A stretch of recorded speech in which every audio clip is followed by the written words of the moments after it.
Hey guys, I'm Georgia and welcome back to my channel for another unsolved mystery, where today we're going to be talking about a case from here in the UK, probably the most infamous British unsolved John Doe case, but it's actually not something I see many people talking about and I want to fix that. This case is 21 years old now and is the longest unsolved child murder case in the recent history of London's Metropolitan Police. And still investigators are appealing for fresh information, desperate to finally get answers. I actually remember myself when this case was first uncovered. I remember it being on the news and on the front page of the newspapers.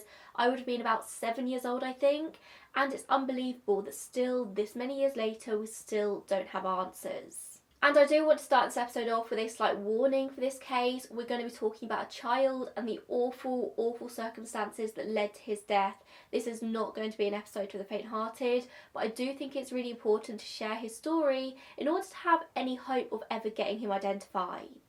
This story began on the 21st September 2001, when a businessman called Aidan Minter was walking across Tower Bridge in central London and spotted something unusual in the water below. Aidan said that the tide was quite high at this time and he saw what he thought at first was a tailor's mannequin floating on the surface. People always think the bodies of mannequins at first. I think it's very much a self-preservation thing for the brain. But as this item got closer and sort of bobbed towards the bridge, Aidan could see clear as day that this wasn't a mannequin. It was a human body complete with wounds. And of course, Aidan called the police. The police were able to locate the body in the river and they pulled it from the water further upstream later in the day. They pulled it out close to the Globe Theatre and the Millennium Bridge. After the discovery, Aidan would end up being diagnosed with acute post-traumatic stress disorder, saying he felt completely hopeless in the aftermath, especially when all the news of it started to come out. Immediately, it was clear to investigators that this was a homicide case. All that remained of the body was the torso, and even worse, it was very clearly the body of a child. But the only real information they could ascertain from the torso was this. The boy was black, aged between 4 and 7 years old, and he had died as a result of somebody slitting his throat. His arms, legs and head had all been expertly amputated and have never been found. Clearly, whoever killed this boy went to great lengths to ensure he would never be identified, and therefore it's pretty unlikely that his extremities would have also been placed in the Thames alongside his torso. Certainly, if they were, they've never been found. It was estimated that he'd been in the water for about 10 days before he was found, and the later inquest did record his death as unlawful killing. Over the next couple of weeks, when it became clear that an identity wasn't going to come all that easily, officers named him Adam, giving him an identity, giving him some dignity until the day his true identity could be found, and Adam is what he'd be called in the media going forwards. The only clothing found on the torso was a pair of orange shorts, which just provided more questions than answers. The shorts were orange with the label showing they're from a brand called Kids and Company, but the particular size and colour that Adam was wearing was exclusively sold in Woolworth stores across Germany and Austria. It wasn't sold in the UK. It's also not thought that Adam was wearing these shorts when he died. They would have been put on his body about 24 hours after his death. But in the very early days of the investigation, that's about all the information they were able to get. Nearly a week after the body was found, detectives went on to the BBC's Crime Watch UK to make an appeal for information, and although many people did call in with tips, none of them ended up leading anywhere. And considering this was so early on in the investigation as well, they did get some details wrong. For example, at this time they believed that Adam was Afro-Caribbean, which would turn out not to be true. Soon, a £50,000 reward was offered for any information leading to a murder conviction here. And correct me if I'm wrong, but this seems to be like an unprecedented amount for the UK. Although monetary rewards are offered fairly often, it usually sits around like the 10 to 20k mark. So they clearly really wanted to get this solved, offering £50,000. Perhaps because it was a child, it sat a lot closer to people's hearts. And this was a really, really tragic case. Adam's body was in a terrible condition. Whilst investigators waited for tips to come in from the public, further testing was taking place on Adam's remains, and what they found was actually incredibly interesting.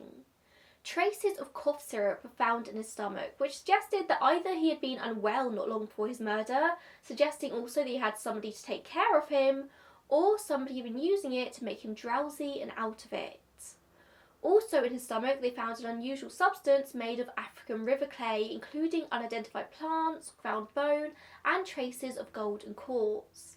There was also ash, suggesting this mixture had been burned before the child had been forced to eat it, and no doubt this would have tasted awful. So maybe the cough syrup was given as a sweetener to wash this awful concoction down, as well as having the bonus effect of making him drowsy. But generally it's said that Adam was well nourished, he was well fed, there were no signs of sexual or physical abuse before his murder. However, very soon, experts all agreed on something shocking, that Adam's death had been part of a ritualistic murder.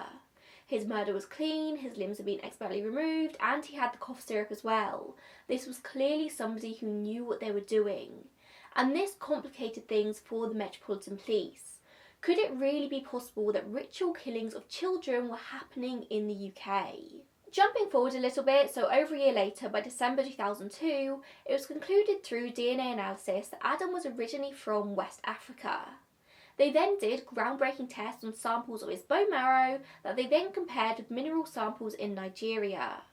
In doing so, they actually managed to narrow down where it was most likely Adam had spent most of his life.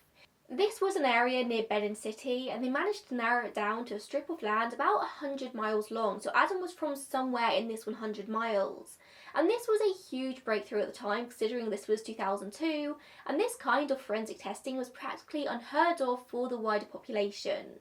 But still, it didn't immediately help with the identification. So by the end of 2002, they knew that Adam was originally from Nigeria, and pollen sampling had shown that he'd only been in the UK for a few weeks when he died, and he had definitely been murdered on British soil. The question was why? Why would somebody care for this boy, make the effort of bringing him to another country, and then murder him? For investigators, a lot of clues pointed towards something called muti killings, the word muti deriving from the Zulu word for medicine. Now this is an ancient aspect of African culture that nowadays is part of a darker underworld because obviously it's very illegal, it's a killing. It's a traditional form of medicine, especially around southern Africa, in which there had been documented cases of humans being ritually killed so their flesh can be used for medicinal purposes by so-called witch doctors. Now I put medicinal purposes in air quotes because often the body parts are not used for medicine as we would imagine here in the Western world, but instead as part of a ritual to maybe ensure a client good luck or win a business deal or fertility or things like that. Now I don't claim to be an expert in muti killings, I'd actually never heard of them before researching for this video, but if anybody does have any extra insights that you'd want to leave in the comments down below, then please do feel free. In muti killing specifically, after the bodies have been mutilated, they're often disposed of in flowing water, hence the investigation here in Adam's case. However, as I said, this was much more common in southern Africa, which Nigeria just isn't. However, a lot of experts weren't fully sold on the muti theory. Apparently it's also very common for genitals to be removed in such killings, and Adam's were intact. Others believe this was a human sacrifice of a different form, maybe part of the Yoruban belief system from Nigeria where Adam was from. He may have been killed as an offering to the goddess Ocean, a river deity typically associated with water, purity, fertility, love and sensuality, and once again this ties Adam into the river. But regardless of which type of ritualistic murder you're focusing on here, almost all experts, including many experts in specifically African religious practices, all agree that this was a ritualistic murder of some sort. It's also very interesting to note that in West African ritualistic killings, the blood of the victim is considered to be of the greatest value, and Adam's blood had been drained from his body. But why would Adam need to be transported over to the UK for this? Was he trafficked into this country simply for this sacrifice to take place, or was he already here and then it just happened? The trafficking possibility in general was something investigators have focused on a lot here. The question is, did Adam come here of his own volition, or I suppose he was a child, did he come here of his parents' volition? Did they have good intentions? Was he stolen from his parents? According to investigators, many of the facts of this case point towards the fact that Adam may have been bought as a child slave in West Africa and was smuggled to the UK for the sole purpose of being killed. And although I couldn't find actual confirmation of this next fact anywhere, I will assume that investigators did check all flight records coming into the UK from West Africa, looking for children of a similar age to Adam, and again I will assume they didn't find anything. I do kind of want to give the Met Police some credit here that they would do that very basic thing. Like, if I'm thinking of doing that, then I'm sure the police will have done that probably very, very early on in the investigation. In April 2002, investigators travelled to South Africa to meet with Nelson Mandela, hoping that he would help them spread the word across the continent. This was before they had DNA confirmation that Adam was Nigerian. They just wanted to get the word out to all of Africa. Mandela appealed across the continent, urging anyone who knew anything to come forward, and anyone who was missing a son to tell the authorities, but still no luck. I must admit that all too often I cover cases on this channel in which the authorities just don't care, they don't make any effort whatsoever to solve cases. I mean, that's why a lot of cases do remain unsolved. So it is kind of refreshing in this case to see a story in which investigators really did everything they could to get answers. Don't take that to mean I think the Met are good. I think the Met are so unbelievably corrupt I could rant about it for hours. But hey, you've got to take the good when you see it, and they really did try in this case. And then in July 2002, there was a huge breakthrough in the case. All the way up in Glasgow, Scotland, social workers were alerted to a Nigerian woman in her early 30s who had 2 daughters. And when they entered her home, they found a number of ritualistic objects, definitely enough that red flags were raised. She was called Joyce Oshagede. The daughters were taken into care, and at the hearing, Joyce said some very strange things regarding cults, killings and sacrifice. And one officer, remembering the details of Adam's case that had been countrywide news for months, made a call to the homicide unit at the Met. Upon a further search of Joyce's home by the Met, they found clothes from the same Kids and Company label that Adam's shorts were from, and in the same size as well. Remember, these clothes were not something you could easily get hold of in the UK. They were either from Germany or Austria, and that is it. However, having clothes from Germany and having ritualistic objects isn't an indicator of guilt. It was just a massive coincidence. Joyce said she knew nothing about Adam, but she did keep changing her story and couldn't seem to get anything straight. Regardless, she couldn't be charged with anything, so she was just let go. At this time, Joyce was actually in the process of asylum application here in the UK, but by the November of that year, so November 2002, she was told that the Home Office had rejected her application. 2 detectives from the Met actually travelled back to Nigeria with Joyce, hoping that she might open up or slip up on the flight back home and maybe say something that could provide some answers, but she didn't. However, not long after this, it was announced by German police that Joyce had been living in Hamburg until late 2001. By this time, investigation had found that the particular shorts Adam was wearing had been bought in Hamburg. But once Joyce had got off the plane in Lagos, she'd disappeared. But finally, after over a year since Adam was found, it seemed like the investigation was finally going somewhere. When Joyce had been arrested 3 months beforehand, it was found that she'd only had 2 contacts in her phone. One of these was a man called Musa Kamara, who just so happened to be traced to a house in London. His real name was later found to be Kingsley Ojo. In his house, they also found a number of ritualistic items, including an animal skull pierced with a nail, small packets of sand and earth, and literally a videotape labelled Rituals. He was arrested, but when it was clear there was nothing to directly link him back to Adam, he was released. Although there was plenty of evidence to suggest that he may be involved in human trafficking, so he was put under intense surveillance. Just hours later, hours after he was released by the police, he was back talking to other criminals about smuggling Nigerians into the UK, and it was clear he was a pretty major player in the human trafficking rings between Nigeria and the UK. In July 2003, he was arrested, along with a number of associates, and Ojo was eventually jailed for 4 years, with a recommendation to be deported upon release. Everything was kind of beginning to come together in Adam's case, but investigators were just missing that one main puzzle piece that would connect everything together and allow them to finally give Adam a name. They believed Ojo held that puzzle piece, but he wasn't going to give it away. In October 2003, so over 2 years now since Adam's discovery, there was another breakthrough. Botanists at Kew Gardens had been sent a sample of the unidentified plant remains found in Adam's gut, and they finally came through with a shocking answer. Adam had been fed 2 separate plants, some calabar bean, which is also commonly known in Africa as the doomsday plant, and some ground up seeds from the datura plant. Calabar is known to cause paralysis, but it doesn't numb pain, and datura is a sedative that commonly causes hallucinations. Adam had been fed a mixture of this before his throat was slit. meaning that he would have been paralysed but very much would have been aware of what was going on. This was another piece of evidence strongly pointing to a ritualistic murder, these plants often known to be used for this purpose. In 2005, Kingsley Ojo was released from prison, and despite the recommendation that he be deported upon release, he wasn't. He was actually interviewed by investigators at the end of his sentence, and he convinced them that he could help them solve Adam's case, and they were desperate, they wanted it to be solved. It was pretty much the only card in Ojo's hand that he could use, and so he used it. He assisted the inquiry for more than 2 years, feeding the police information that he said could be useful. At one point he even claimed that Joyce was making her way back to the UK, but this proved to be false. He also accused a different woman of being the one to lead the sacrifice back in 2001, but when police followed through on this, they found no basis in the claim. Pretty soon authorities realised that Ojo was leading them on a wild goose chase, and so in 2008 he was deported back to Nigeria. But around this same kind of time, Joyce actually did reappear, and she was finally interviewed by police again.